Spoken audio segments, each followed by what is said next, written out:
Hey everyone, and welcome. We're about to go on a pretty fascinating journey today. We're not going across the land, but deep into it. We're going to learn how to take the planet's pulse to really understand the vital signs of the ground right under our feet. So let's dig in. So let me just start with this question. What if the soil had a heartbeat, a breath, a set of vital signs that we could actually check?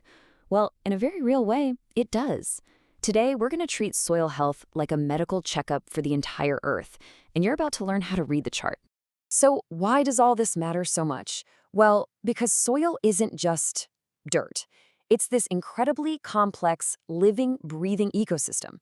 And as you're about to see, its health is directly, and I mean directly tied to our own. It is, quite literally, the foundation of everything. I mean, just look at this. Healthy soil is the fundamental building block for these four massive pillars of our world.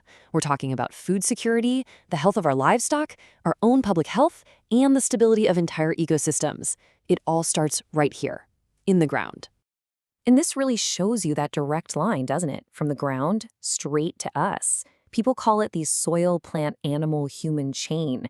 And a weakness anywhere along this chain, especially at the very beginning with the soil, it messes with everything that comes after. It's a completely unbreakable link. All right, so let's get to the diagnostic part of our checkup. How do we actually listen to the soil? Well, it turns out we can do it by monitoring three key categories of indicators. You can really think of them as the soil's vital signs. First up, you've got the physical indicators. Think of this as the soil's basic architecture. Is the structure sound? Does it have a good texture? And maybe most importantly, how well does it handle water? These are usually the most visible signs that tell you if the soil is healthy or if it's in some kind of distress. So what does a problem actually look like? Well, have you ever seen water just pooling up on a field after it rains? That's a huge red flag. Or have you ever tried to dig into ground that feels like solid concrete? That's compaction, and it's often caused by heavy machinery over and over again. It's a major issue in places like South Asia. These are just clear, visible signs that the soil's architecture is failing. Okay, next up, we look at the chemical indicators. This is like the soil's internal chemistry set.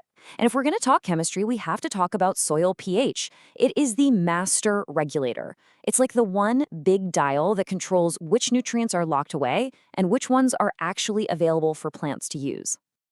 And here it is. This is the number. A pH somewhere between 6.0 and 7.0. This is the sweet spot. It's the perfect range where most crops can easily get all the nutrients they need to grow strong. Honestly, it's one of the most important numbers in all of agriculture. And finally, we check the biological indicators, the actual life signs. We're talking about this vast, invisible world of microbes and fungi living down there. And what's the fuel for this entire living engine? It's something called soil organic carbon, or SOC. That's the energy source that powers the whole system. And this is why the biological health is just so critical. These living things, they're like the soil's own little sentinels, or maybe like the canary in the coal mine. They give us these crucial early warnings about the soil's condition, often way before we can see any of the physical or chemical problems showing up. And the cool thing is, you don't always need a fancy lab to check on this stuff. Take the Earthworm Test. It is such a simple checkup literally anyone can do. You just dig a small pit, about 30 centimeters deep, and you count what you find.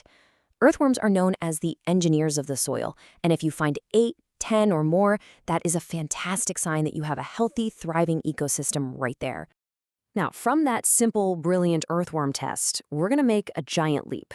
Let's look at the incredible power of the digital revolution in soil monitoring. We're talking about going from a shovel in the field all the way to satellites in orbit. It's pretty amazing. So today, soil doctors have these two incredible sets of tools. From way up above, you've got remote sensing. Satellites and drones can scan huge areas for signs of stress. And then, right there on the ground, you have proximal sensors. These are handheld tools that can give a farmer an instant diagnosis for things like salt levels right on the spot. Okay, so this formula might look a little technical, but the idea behind it is actually pretty simple. See, healthy plants are great at absorbing red light for photosynthesis, but they reflect near-infrared light. So by measuring the difference between those two things from space, a satellite can basically create a health score for a crop. A high score means lush, healthy plants. This allows farmers to spot problems like nutrient deficiencies long before they'd ever see them with their own eyes. It's almost like giving them a superpower. So, what happens when you take all this incredible data and put it together? You get digital soil mapping. You have machine learning acting like a brain, just processing all the field samples, the satellite pictures, the climate data, and it creates these predictive health maps for entire regions. This is a total game changer for managing land at a massive scale. Okay, so let's zoom back out and see how all of this becomes a practical plan that actually affects every single one of us. All these high-tech diagnostics and simple field tests get used to create what's basically a health checkup schedule for the land. And this is really the ultimate takeaway, right? A clear, actionable prescription. A farmer can use a schedule just like this one. They'll check things that change fast, like pH, pretty frequently, maybe every few months. Then, the slower-moving stuff like organic carbon, maybe once or twice a year. And of course, they're keeping an eye on those visual signs every single week. But the really crucial point here is consistency. It's just like tracking your own blood pressure over time. Keeping consistent records of the soil's vitals is the only way you're going to spot those long-term chronic problems, like a gradual acidification or the slow draining of essential nutrients. And this brings us right back to the beginning, doesn't it? It powerfully connects these soil tests to our own health. In parts of South Asia, for instance, this kind of monitoring is a top priority. By tracking and fixing zinc levels in the soil, they can actually prevent widespread hidden hunger in the population. By tracking salinity, they can fight back against rising sea levels. The link is just so direct and undeniable. Ultimately, it all just comes down to this simple, profound truth. It is one connected chain.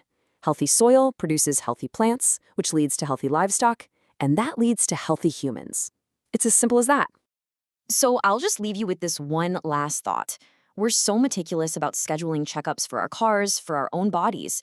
When you look at all of this, isn't it time we started scheduling a regular health checkup for the planet itself?